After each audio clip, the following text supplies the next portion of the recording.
Rádio Manaim anunciando Evangelho Eterno, 6 horas 29 minutos, 6h29 dessa quarta-feira, hoje, dia 6 de março de 2024. Queridos, um pedido de oração em prol da vida do André Ribeiro. Ele tem 12 anos, ele está com dengue, ele é filho da irmã Deise, lá de Ribeirão das Neves, Minas Gerais. Vamos orar pelo nosso irmão André, tá bom? 12 anos, olha, e só um aviso, aproveitando aqui esse gancho, né, para os irmãos tomarem cuidado, porque a dengue há uma epidemia, na verdade, em todo o Brasil. Não vou nem só falar em Minas, não. No Brasil, em geral, esse problema da dengue. Então, vamos cuidar, né? Vamos limpar aí as calhas, as águas que ficam paradas aí no quintal, na sua casa, tá bom? E repelente, vamos cuidar da nossa família, né? Não estou dizendo aqui que a família foi descuidada, mas temos que cuidar, né? Temos que priorizar esse cuidado da nossa vida, principalmente quem tem idoso em casa, quem tem criança, as irmãs que estão grávidas, né? Temos que ter cuidado aí com a dengue, com a zika e com a chikungunya também. Bom, hoje é aniversário do irmão Rodrigo. Irmão Rodrigo, esposo da irmã Fátima, lá de Garanhuns, em Pernambuco. Parabéns, viu, Rodrigo? Olha, receba um abraço aí da sua família, da sua esposa, sua família, os irmãos da igreja e, claro, todos nós aqui da Rádio Manaim. Tá bom, Rodrigo? Deus te abençoe, querido. Felicidades, um feliz aniversário para você. Bom, 6 horas 31 minutos. Hoje estamos recebendo aqui os pastores Ricardo Diniz, Luciano Rangel, Paulo Cosmo e pastor Fernando Almeida. O texto trazido nessa manhã pelo pastor Ricardo Diniz, vou até pedir para o nosso irmão Josias colocar na tela para gente, Juízes 6:17. Diz assim a palavra do Senhor: e ele lhe disse: se agora tenho achado graça aos teus olhos, dá-me um sinal de que és o que comigo falas. Fazendo aqui uma abertura breve, Gideão foi um juiz de Israel que liderou a libertação do seu povo da opressão dos midianitas. Viveu em um período em que o povo de Israel se havia voltado à idolatria. E a situação estava tão difícil que os israelitas, eles já não se preocupavam mais com as coisas do Senhor. E acabaram se tornando presas fáceis dos midianitas. Esse era o contexto, né, resumidamente falando. E os israelitas eram constantemente saqueados, né, pelos midianitas, que tomavam o gado, tomavam a colheita, e os judeus iam pouco a pouco ficando pobres, enquanto os midianitas iam cada vez mais trazendo opressão sobre o povo de Israel, e o povo começou a fugir, a morar nas montanhas, nas cavernas, para poder fugir ali dos midianitas. E aí, esse texto aqui, quando o anjo fala com Gideão, onde o pastor Ricardo Diniz trouxe aqui nessa manhã. Pastor Ricardo, paz do Senhor, bom dia. O que podemos aprender com a história de Gideão nessa manhã, pastor? A paz do Senhor Kleber, a paz do Senhor, os amados irmãos, queridos ouvintes de toda a programação da Rádio Manaim. A história de Gideão, ela é muito bonita, ela traz, assim, detalhes importantes e revelações maravilhosas, porque ela começa desde o malhar o trigo no lagar, a prova, né, a experiência do pedido: Senhor, é tu que falas comigo, a obediência da oferta, né? Isso ele destrói os altares da família, do pai, fazendo o altar de adoração ao Senhor, a forma que Deus colocou para ele, como ele venceria a batalha. Isso se juntaram ali tantos homens, e o Senhor falou: não, tem muita gente, porque o projeto de vitória de Deus na minha vida, na sua vida, ela não depende das pessoas, não depende da quantidade de pessoas que te ajudam, mas depende da quantidade de pessoas que estão com você em comunhão, orando, buscando a face do Senhor. E a forma, né? Qual foi o armamento que o Senhor passou para Gideão usar para vencer a batalha, né? O Senhor não pegou: não, vamos aqui armar o povo, botar as espadas, escudos, vamos treinar, não. Ali, o cântaro, o fogo escondido, a buzina, e Deus deu grande vitória a Gideão sobre os medianitas. Então, Deus tem uma grande vitória para o seu povo. E por que não dizer que a maior vitória que Deus tem para o seu povo e a sua igreja é a salvação e a eternidade, né? Quem tem ouvidos para ouvir, ouça. Mas assim, é muito interessante porque nós queremos às vezes limitar o projeto ou o poder de Deus. E temos essa face às vezes da incredulidade. Mas será que o Senhor está me chamando para isso? Será que eu vou dar conta disso? E eu diria que na razão, na questão humana, realmente não teríamos condição nenhuma. Quem é que chamaria, e é até tema de outra palavra, né? Quem é que chamaria aqueles homens que o Senhor Jesus chamou para ser seus discípulos? Talvez escolheria outros homens melhores. E aí entra até um jargão que as pessoas usam, né? Deus não chama o capacitado, mas Ele capacita aquele que Ele chama.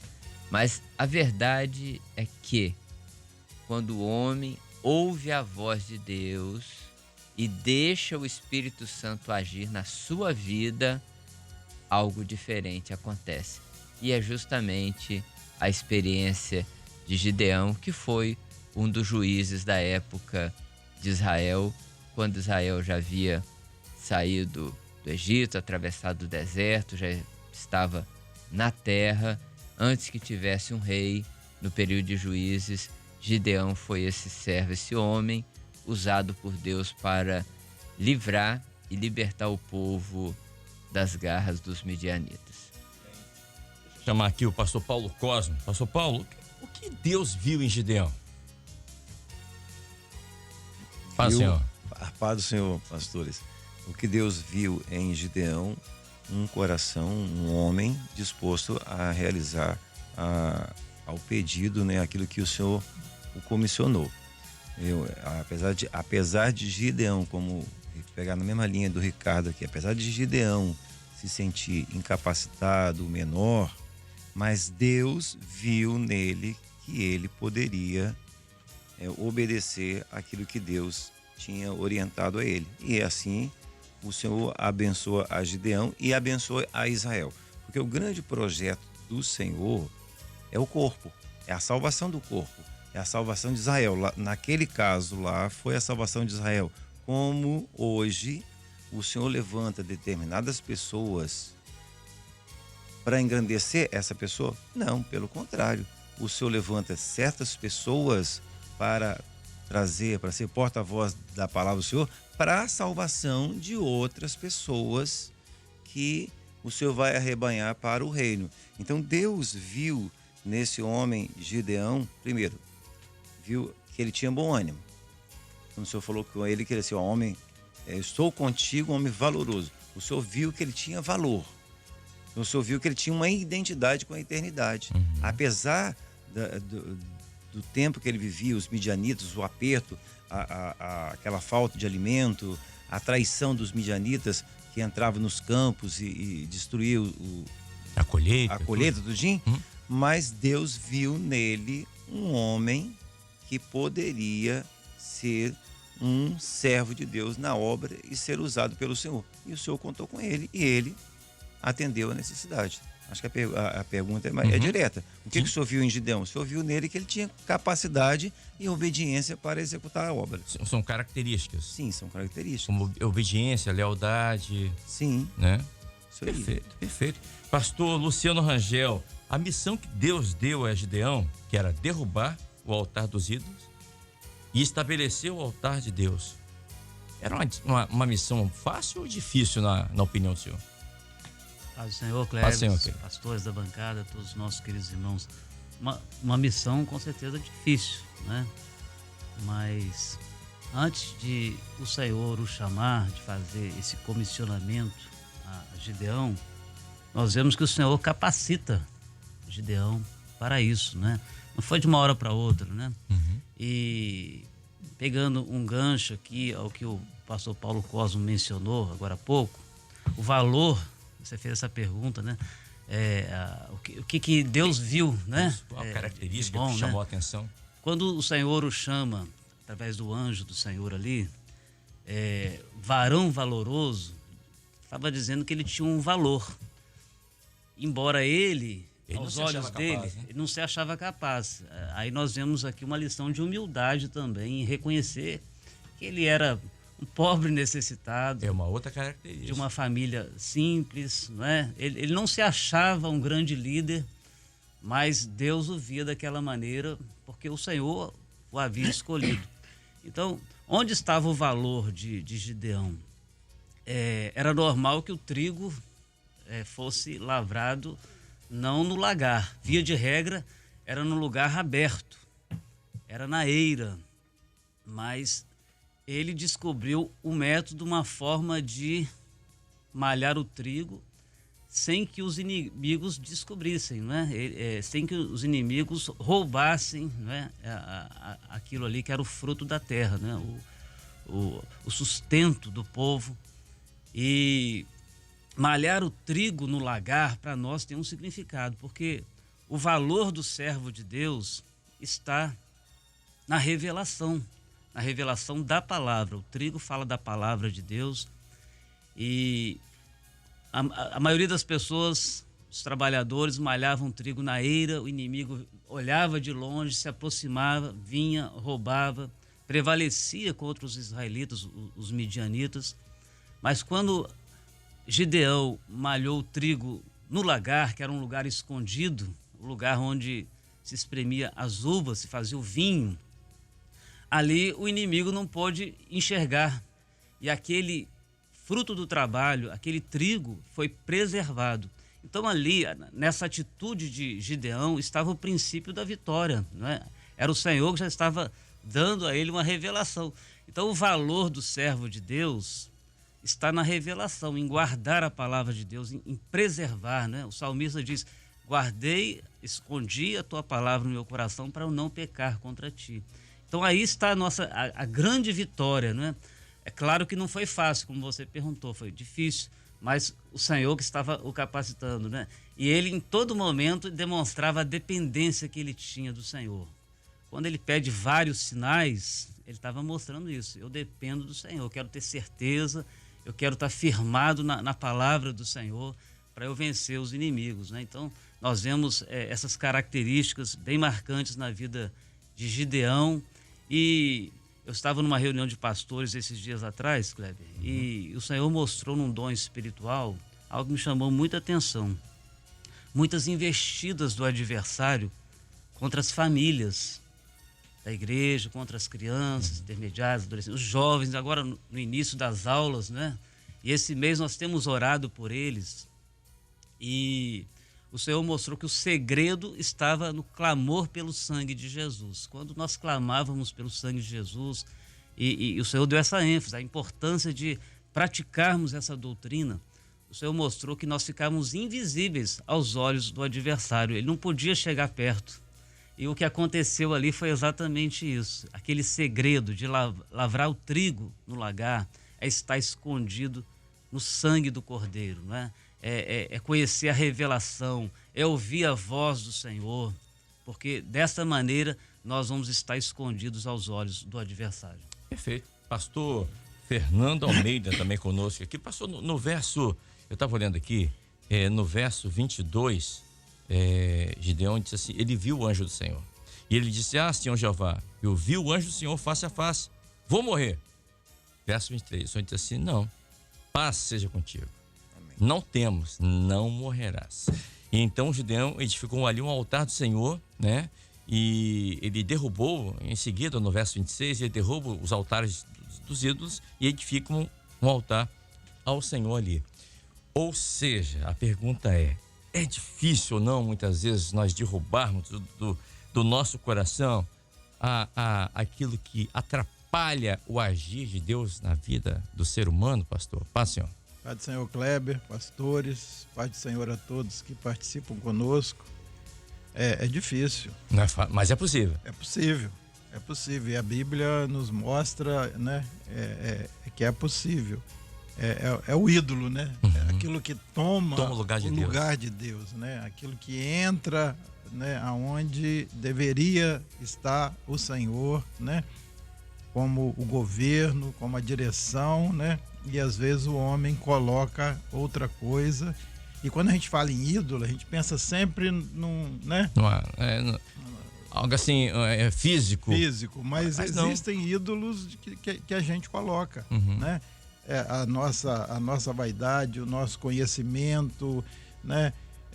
O nosso gosto, isso tudo às vezes pode tomar o lugar do Senhor, né? Isso pode tomar o lugar do Senhor. E o Senhor falou isso com Pedro lá Ele falou assim: Pedro, quando você era mais moço, você fazia o que você queria, né? Isso que ele estava querendo dizer. Isso você mesmo. Cingia a você mesmo. Você era o seu próprio Senhor, né? Você era o seu próprio Senhor. Mas quando você for mais velho, outro vai te cingir e vai te levar para o lugar que você não vai querer ir. Então, aí que está o valor.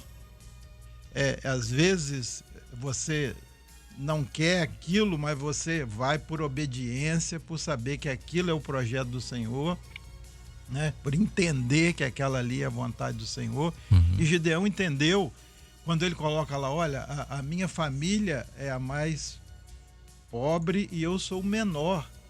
Então ele está dizendo assim: olha, eu não tenho condição nenhuma.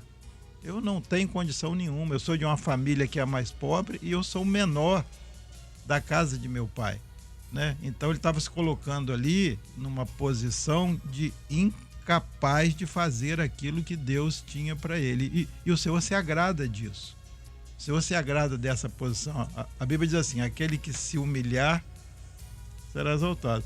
Às vezes as pessoas usam assim: aquele que for humilhado, vai dizer, não é isso, é aquele que se humilhar. Então é aquele que se colocar numa condição, como o Luciano colocou, de dependência. Isso. Ele pediu o sinal aqui, depois ele pediu o sinal, o Ricardo citou na mensagem, o sinal do velo, depois falou assim: não fica com raiva não fica bravo não, que eu vou pedir mais um sinal aqui. Então assim, por que ele queria? Ele queria saber, ter a certeza de que era o Senhor que estava com ele ali. Por quê?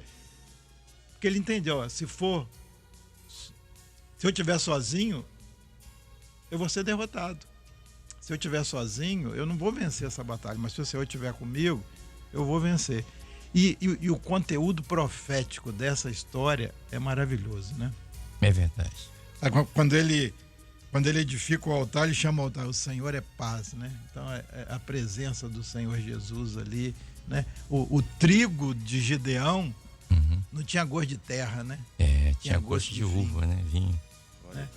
Malhar o trigo na eira era o lugar comum. É o lugar comum. O trigo com gosto de vinho é a palavra revelada. É a palavra revelada. E o trigo no lagar, você fala assim: mas o que é isso? Trigo no lagar. Trigo se malha na eira. Então, assim, é o lugar comum, mas o evangelho não é lugar comum. Não é, o evangelho é o que o olho não viu, é o que o ouvido não ouviu, é o que não subiu o coração, é o que Deus preparou. Então, é o trigo no lagar que foi, né? Era o segredo. Por isso, Deus falou que ele era um varão valoroso. Um varão valoroso. Pastor Paulo. Você perguntou a ele se é difícil derrubar o altar. Isso. Aí ele respondeu que é difícil. Então, como eu posso derrubar o altar? Porque a gente tem que informar isso aos nossos irmãos ouvintes, como derrubar o altar. Quando a gente entra no projeto, qual o projeto? O chamado de Deus para servir ao Senhor. Automaticamente Deus vai te dar uma autoridade espiritual. E como que você derruba o altar? Em oração, no clamor pelo sangue de Jesus, tendo essa identidade com a palavra revelada, que é aquela experiência que Gideão no início teve, quando ele viu os midianitas roubando a comida e ele viu que na eira não era o lugar, ele descobriu por revelação o mistério. Não, olha, o mistério, eu tenho que guardar a palavra, porque o alimento é tipo da palavra.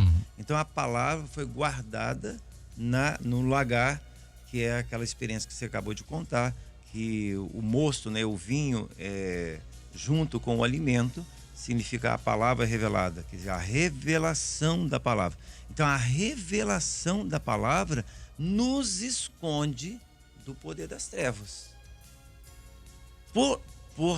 Pela gente estar escondido do poder das trevas, nós estamos em plena luz, vendo ao dia e ao longe a revelação e tendo todas as estratégias para sermos vencedores.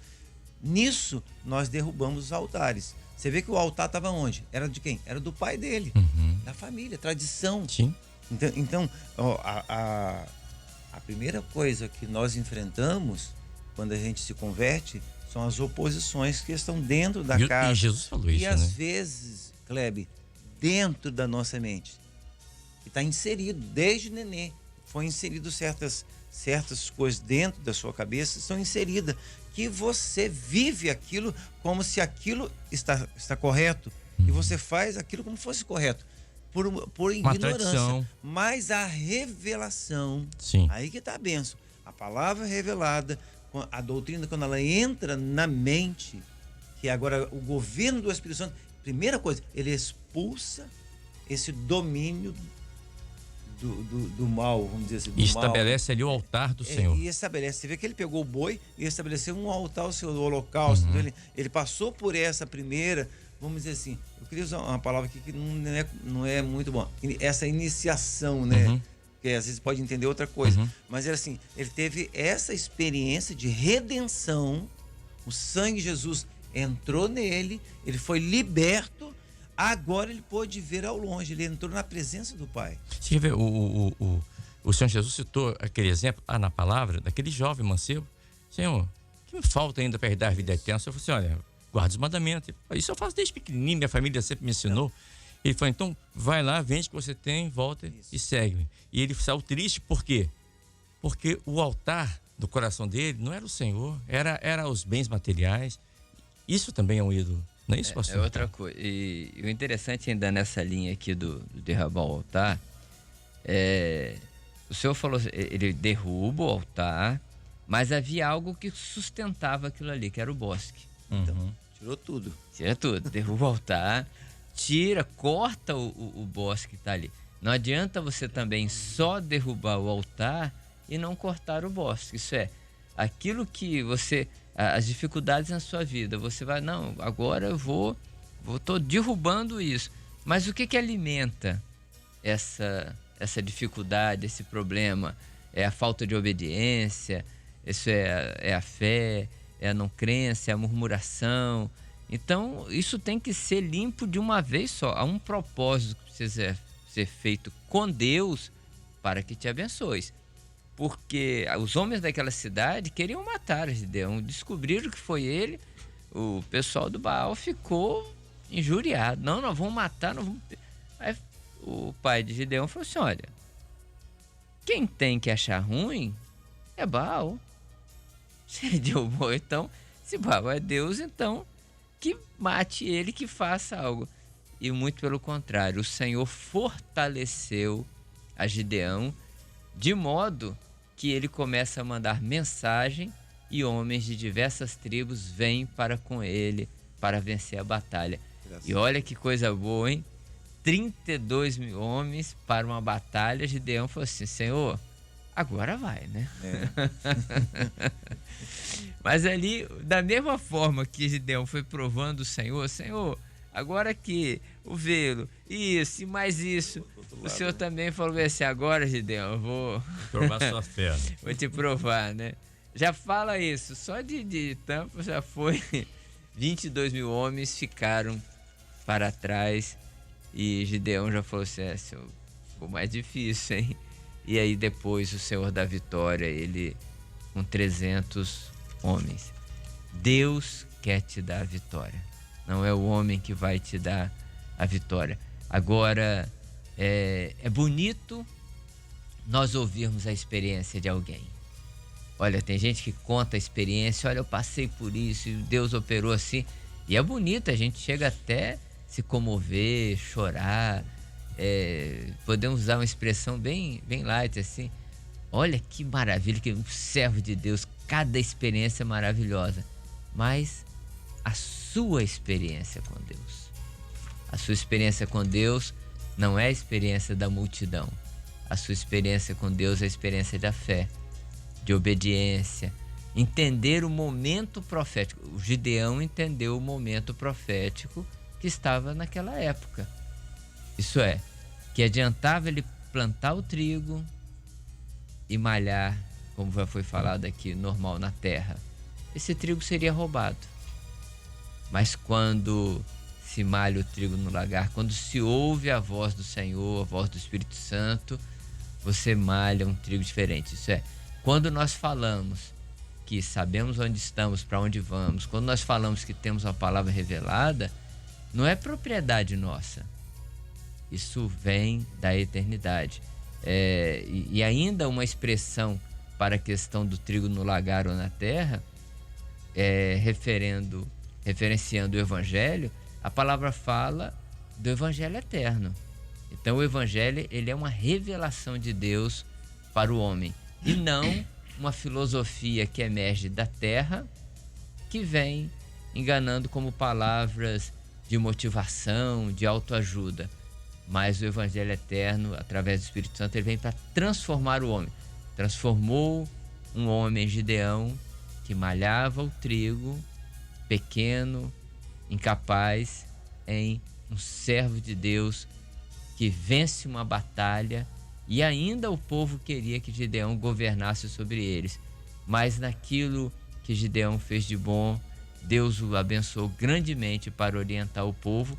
E assim, naquilo que você faz de bom, naquilo que você obedece, Deus quer te usar com alegria e com grande força. Pegando esse gancho, o pastor Luciano, o Gideão é um exemplo de como Deus escolhe e usa o menor dos homens para desempenhar uma tarefa tão importante. Ou seja, a fé, né, que Deus viu no coração ali de Gideão, e isso fez com que atraísse, vamos colocar assim, o olhar de Deus sobre a vida de Gideão. Com certeza, né, Cleber? Porque Deus não chama os melhores, os mais capacitados, né? Aqueles que são autossuficientes, né? Deus chama os menores mesmo, né? A gente vê exemplos disso na Bíblia, né? O próprio Davi também, né? O oitavo filho de Jessé, né? Os discípulos, né, de Jesus, como o Ricardo bem colocou na palavra. Então, nós vemos em toda a Bíblia isso, Deus chamando os menores, porque Ele é quem capacita, para que o nome dele seja glorificado, para que não fique ali uma evidência humana de alguém capaz, de alguém que não precisa de Deus, que se destaca, mas alguém que confia no Senhor, que depende do Senhor em tudo, né? Eu estava lembrando aqui que esse ensino é trazido no seminário, né? Já há algum tempo, né? E é uma lembrança para nós. É sempre bom rever, né? E revisar, né, os ensinos que nós aprendemos no Manaim, nos seminários, porque lavrar, malhar o trigo na eira, que é um lugar aberto, é aquilo que todo mundo fazia. E hoje nós estamos diante de problemas de servidões, como o Ricardo colocou, todo tipo de servidão, de opressões, servidão sentimental, material. E como que nós vamos resolver isso? Como ficar livre dessa opressão? Às vezes, a nossa tendência natural, a maioria das vezes, é agir pela razão, como todo mundo faz. Mas nós temos aprendido que para vencer o adversário, nós não podemos usar as armas convencionais. Nós não podemos ir pela razão que dita os nossos corações, mas nós precisamos conhecer o mistério, o segredo da vitória, que é vencer o inimigo. E nós alcançamos isso de que maneira? Pelo sangue de Jesus. Então, explicando um pouco mais ainda do que já foi falado, o lagar ali já estava apontando profeticamente para o sacrifício de Jesus, o sangue que ia ser derramado, o Espírito de Jesus, o Espírito Santo, que dá ao homem o acesso à palavra de Deus e o esconde da vista do adversário. Então, hoje nós temos problemas para resolver, assuntos, às vezes envolvendo família, trabalho, não é? A preocupação com os filhos. E nós temos esse recurso glorioso, que é entrar na palavra de Deus, não pela nossa razão, pela letra, que a letra mata, não é? é o evangelho voltado para essa vida, não é? Mas o evangelho eterno não. O evangelho eterno é o Espírito Santo que nos revela. E quando nós abrimos a palavra, quando estamos com dúvida, com algum problema, não é? Quantas experiências nós vivemos na presença do Senhor, o culto no lar na sexta-feira, não é? Eu volto a falar sobre a família, a importância aqui, aquela experiência de orar e de abrir a palavra. Quantas experiências o Senhor tem nos dado, porque é dessa maneira, é pela palavra revelada, é ouvindo a voz do Espírito Santo que nós vamos ficar livres do adversário, dessa servidão, vamos alcançar essa paz, né? Nesse altar, né, que o Senhor tem restaurado em nossas vidas, né? O Senhor é paz, é um nome que Ele colocou ali naquele altar. Então é dessa maneira que nós vamos ter a vitória, né? Perfeito. Pastor Paulo Cosmo, o diácono Anderson lá de Santa Teresa, ele fez uma colocação muito interessante. Ele disse assim, olha, enquanto muitos fugiam de Israel, e é verdade, eles subiam para as cavernas, para as montanhas para fugir dos midianitas, Gideão foi se esconder no lagar. Gideão não deixou a sua terra, que era a terra da promessa, mas buscou se esconder no lagar. E ele cita aqui o Salmos 27:5, que diz, porque no dia da adversidade me esconderá no seu pavilhão, no oculto do seu tabernáculo me esconderá, por-me-á sobre uma rocha.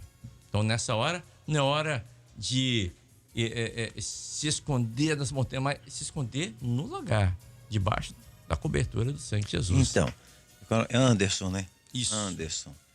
Só se esconde nesta hora aquele que não tem uma experiência com o Senhor.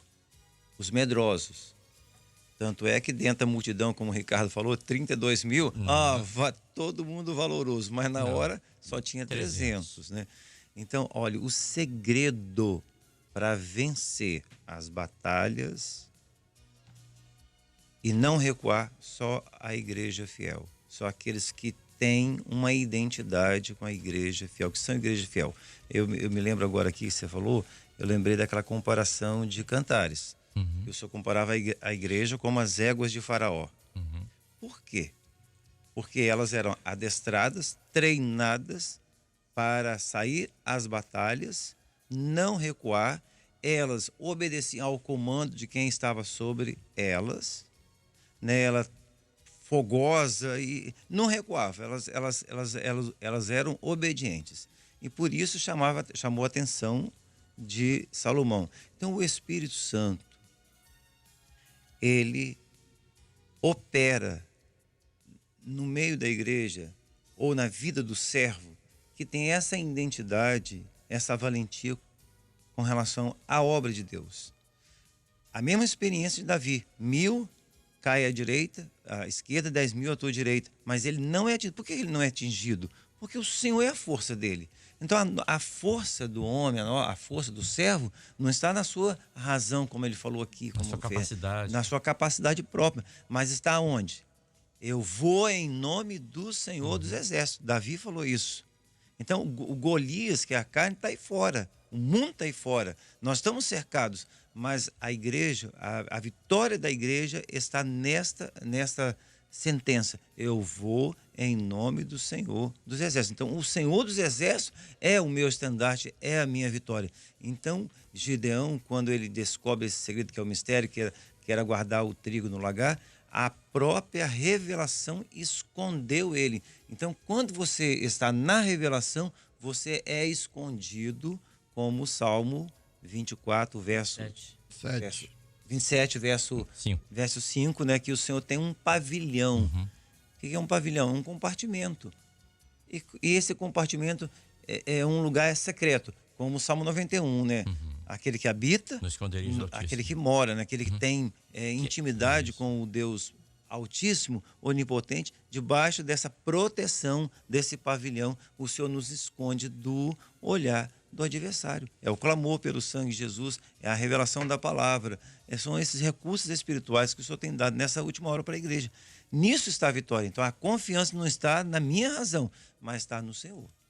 Perfeito. Pastor Fernando Almeida, nós já vamos encerrar, são 7h04.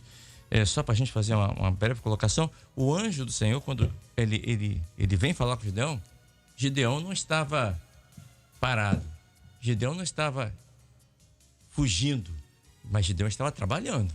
Ele estava no lagar. Isso. E nessa hora o servo do Senhor tem que estar trabalhando, né? Não pode estar... Ocioso na praça. Exatamente. Isso. Essa é a palavra. Ocioso na praça. É no exercício da nossa instrumentalidade, né, Kleber, que o Senhor se revela, que a porta se abre, que o milagre acontece. É no exercício da nossa instrumentalidade. A gente vê lá no Novo Testamento, quando o Senhor anunciou o nascimento de João Batista, Zacarias estava exercendo o sacerdócio dele. Estava lá no templo. Foi lá que o anjo foi, o anjo Gabriel foi e se revelou a ele. Falou, a tua oração foi ouvida, né? Então, é no exercício da instrumentalidade que o servo vive as grandes experiências dele com o Senhor. Amém. É no culto, às vezes ele está entregando a palavra, às vezes ele está fazendo uma visita, ele está no grupo de louvor, ele está tocando um instrumento, ele está servindo o Senhor no seminário, ele está lá limpando a igreja, ele está na porta recebendo os irmãos. É nesse exercício nosso, conforme aquilo que o Senhor colocou sob a nossa responsabilidade, que nós vamos viver as grandes experiências com o Senhor. E eu acho que o grande valor, né, dele ali, né, de Gideão, é quando o homem se coloca incapacitado. Eu acho que isso, Deus se agrada disso. Amém. Deus se agrada disso. Davi falou isso, né? Eu sou pobre e necessitado. Mas o Senhor cuida de mim. Eu sou pobre e necessitado. Eu não tenho nada, eu não sei nada. Quem sabe é o Senhor. Então, quando você se coloca como um servo na obra de Deus, você precisa se colocar nessa posição para que o nome do Senhor seja exaltado. João Batista falou o quê? Convém que eu diminua e que ele cresça. Então, esse é o grande valor, né? E é nessa hora que Deus usa e o nome dele é glorificado na nossa vida. Amém. Pastor Luciano Rangel, obrigado por ter vindo aqui nessa manhã. Amém. E uma ótima quarta-feira. Deus abençoe. Amém. Eu que agradeço mais essa oportunidade, sempre uma bênção estar aqui nesse ambiente maravilhoso de comunhão, em que o Espírito Santo está sendo derramado, em que temos nutrido a nossa alma com a palavra de Deus. Um forte abraço a todos os nossos irmãos que estão nos ouvindo. Um abraço para os irmãos da Igreja de Viçosa, não é? Que são muito queridos por todos nós. E que o Senhor abençoe a todos nessa quarta-feira. Amém. Lembrando que hoje é dia do culto das senhoras, né? A importância das orações das irmãs, estarem presentes no culto, porque muitas vitórias que o Senhor tem concedido ao seu povo, muito delas também por parte das orações das nossas valorosas irmãs. A paz do Senhor a todos. Pastor Fernando Almeida, obrigado também a vir aqui nessa manhã, recebendo aqui um abraço aqui da nosso Emílio Deps, tá acompanhando a nossa programação. Paz, senhor pastor. Amém, Pai do Senhor, sempre uma alegria estar aqui, né? Essa oportunidade que o Senhor nos deu de participar aqui, né, do culto da madrugada, do pós-madrugada, onde a gente aprende muito, né? É sempre uma alegria muito grande. Um abraço a todos os irmãos, né? Que tenhamos uma quarta-feira aí grandemente abençoada pelo Senhor. Amém. E o pastor Paulo Cosmo também conosco aqui nessa manhã. Pastor, amém. Obrigado por ter vindo aqui nessa manhã. Paz do Senhor. Amém. Nós que agradecemos, né, a gentileza de estarmos aqui. E eu queria fazer um convite aos amigos, aos ouvintes. Neste mês de março, nós temos muitas programações, mas uma das principais é os seminários que estão destinados às crianças, intermediários e adolescentes. Procure uma das nossas igrejas mais perto da sua casa. Todas as igrejas maranatas estarão oferecendo nos finais de semana, ou no sábado ou no domingo, esse seminário de criança. Então, se você tem um filho, tem uma criança, um netinho, leva à igreja para aprender a palavra, o segredo do Senhor, porque você está fazendo uma coisa maravilhosa para ele. Você vai estar colocando um valor eterno no coração desta criança e livrando essa criança da morte eterna. Deus assim nos abençoe com a sua paz. Amém. Vou pedir agora ao pastor Paulo Costa esteja orando. Amém. E aos demais pastores possam impor as mãos para que a gente possa encerrar o pós-madrugada após a vinheta. Amém. Feche seus olhos, é Glória a momento Jesus. de oração. Amém. Momento de oração. Nosso Deus, agora oramos, ó Deus, por todos que estão ligados conosco em oração. Amém, ó Deus. Que as necessidades sejam atendidas, os problemas familiares resolvidos, a angústia tirada dos corações. Abençoa aqueles que estão enfermos, trazendo a cura, o bálsamo, os cuidadores, aqueles que precisam de portas de emprego. Senhor, seja com os teus filhos, trazendo a calma, estabelecendo a paz, o equilíbrio emocional, espiritual. Senhor, envia uma bênção especial Amém, na vida ó espiritual, Deus. de fortalecimento e capacidade para realizar a sua obra e sermos contados com aqueles que vão herdar a eternidade. Oramos clamando em nome de Jesus. Amém. Amém, Senhor.